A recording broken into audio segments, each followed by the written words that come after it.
Hey everyone, Becky Launder here with MyConsultantTraining.com, founder of the Modern Direct Seller Academy. Welcome to day 3. We're on our 3rd day of our Spring into Action Personal Branding Modern Direct Seller Challenge, and I am so excited that you are here with us. So today we are going to talk about creating, batching, and repurposing your content. So a couple of things real quick, just as we're getting started. If you're just joining us midway through this challenge, totally fine. Make sure you grab the workbook. The workbook can be found at myconsultanttraining.com/standout.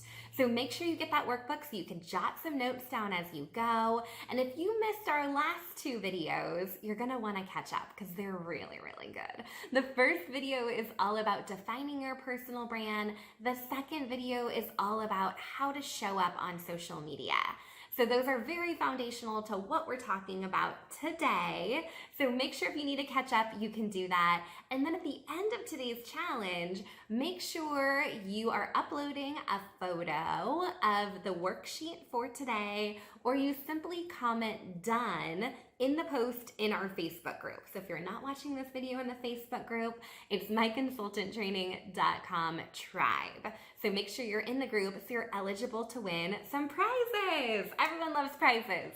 Okay, let's dive in and get started on this topic for today. So we're gonna talk about 3 different categories here: creating, batching, and repurposing content. So part of building a personal brand is coming up with your own original content. So you may have some company generated content, or you may have an upline or a sideline or a friend in business that has really great posts that maybe inspire you, or you kind of tweak a little and do a little bit of a copy paste job. I want you to create your own content. And this is gonna take a little bit of practice. You can be inspired by others, but we truly want to use your own voice in developing this content, and you want it to be aligned with your personal brand. So we talked about this on Monday, what those categories are that define who you are. So it might be coffee lover, wine lover, it might be mom, it might be business owner, it might be reader, it might be wellness coach, it might be yoga instructor, it might be fitness expert. All of those categories that make you you and develop your personal brand are going to be what we use as we're creating content. So a couple of things here as we sit down and try to knock out creating some content. So let's think about those categories.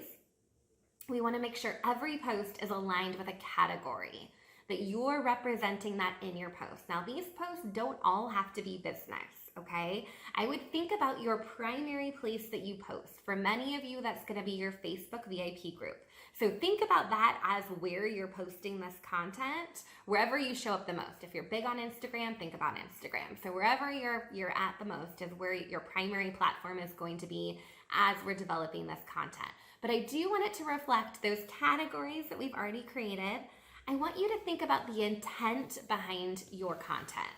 So the intent behind your content could be to educate. It could just be to flat out entertain. We could all use a good laugh or a good meme in this day and age, right? It could be to inform about a product. I want you to think in the back of your head, what action or reaction you want your customers to have as a result of reading that post. So it could be like, oh, it's going to give them a good laugh today when maybe things are kind of tough at home. Or it could be, oh, that's going to teach them a little bit more about a product that might be a good fit for them. Or maybe that's going to be a helpful hack as they are living the quarantine life, right? So think about what that action is, or that feeling or reaction you want your customers to have as a result of reading your content. Okay, the next step is you're going to write it. And I gotta tell you guys, this definitely takes some practice. If you're not naturally a writer, or you spend a lot of time kind of writing social media posts, this is gonna take you a little bit longer, but it's definitely doable. So, and it gets easier and easier over time, right? So let's work on creating that content. You're always gonna wanna have a photo or some kind of image to go along with it. It could be a preview of a web page if you're sharing out somewhere, or it could be a video, or it could just be a photo. But having a high quality photo attached to a post is so, so important. Some of my favorite places to go for great photos is, of course, Canva. Many of us use Canva, and now if you have the Pro edition to Canva, all of the stock photos are included. I was like jumping up and down when I saw that email. I'm in Canva all the time. I also really love Lindsay Teague Moreno's stock photos. Hers are amazing. And Jasmine Starr with Social Curator also has some really great stock photos. So those are a couple of the memberships that I belong to just to get access to really good high quality photos. So you may want to check those out or simply use your own photos. That's perfectly fine as well. And when you're creating content, you need to think about how lazy people are. This is so true though. Your customers are like, they're probably on Facebook because they just need a break from reality and they're just scrolling through. They are going to respond and engage with you if your post is easy for them to engage with. So think about creating polls. Think about this or that's, fact or fiction, ABCD, drop me a GIF, give me an emoji. Those kinds of actions that are really simple, really straightforward. I would spend some time creating content that's going to be easy for customers to engage with. I love the ones that are like fill in the blank. Today, if I could go anywhere, I would go ... Let them fill in the rest as they're responding and engaging with you. Okay? So that's step one, creating content. Step two is batching content.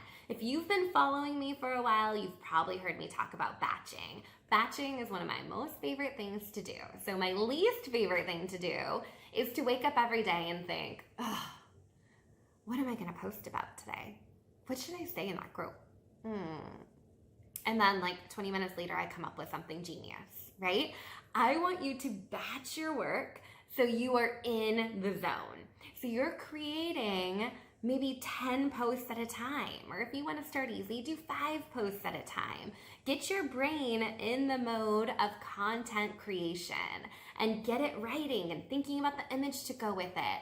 It's going to be so much more efficient in your business if you're doing 5 or 10 posts at one time in one sitting versus one a day every day. And this isn't just about social media. You can apply batching to pretty much everything in your business. So if it's sending out thank you notes, you don't write a thank you note every day, you write 10 thank you notes once a week. Or if it is building relationships with your customers, you can batch that into a certain point in the day, and every day, maybe you reach out to 10 people, but not just onesies and twosies. You get yourself working in this routine where you can be a little bit more efficient and get more done quickly.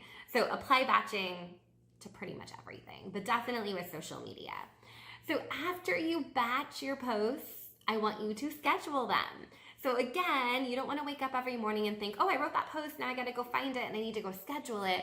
You want to just go ahead and knock it out. Schedule a week's worth of content, maybe 2 weeks of content up front. And there's a lot of tools to use to schedule. You can use Facebook Scheduler directly on Facebook where you write your post and then you schedule it with the little timer calendar button. Or you could use a tool like SynShare. And I am excited because this afternoon, Jessica Kane, the CMO of SynShare, is going to join us and share just some tips and tricks around batching and repurposing your content. So SynShare is a great tool if you want to schedule out your content into groups or pages, or even for your Instagram stories or Facebook stories. You have a lot of options there as well. Okay, so the next steps. We talked about creating, we talked about batching, now we're on to repurposing. So this is the deal, you guys. There's only a small fraction of people that are actually seeing your content. I know, kind of sad, right? But that's the nature of social media right now, right? These big platforms want us to pay to play. They want us to pay for advertising. So they're not going to show your post to every single person. They're going to show your posts and your content to people that they think are going to want to see it based on their actions and how they interact with you. If they like every single one of your posts, they're probably going to see more of your posts. If they've never engaged with you, they're probably not likely to see it. So by repurposing your content across platforms and over time, it is going to save you work. So if you've spent some great time creating these 10 really engaging, awesome posts for your Facebook group, let's repurpose them on Instagram for the following week. Let's also put them on your Facebook business page. Maybe we take that content, we put it into an email blast, or we put it into some tips that go on your blog, right? So you never want to use that content once. So agree with me here that we are not using things just one time. We are going to repurpose it. We are going to reuse it. We are going to recycle it and use it in our business over and over again, because you put a lot of work into creating some good stuff, right? We don't want it just to be one-time use where 24 hours later, social media algorithms don't even show it anymore. You want to get a lot more use out of that content, okay? So the last step, as you're creating the content, you've created it, you've identified the picture, you know your category, you know the intent that you want your customer to take, you've batched it, you've scheduled it.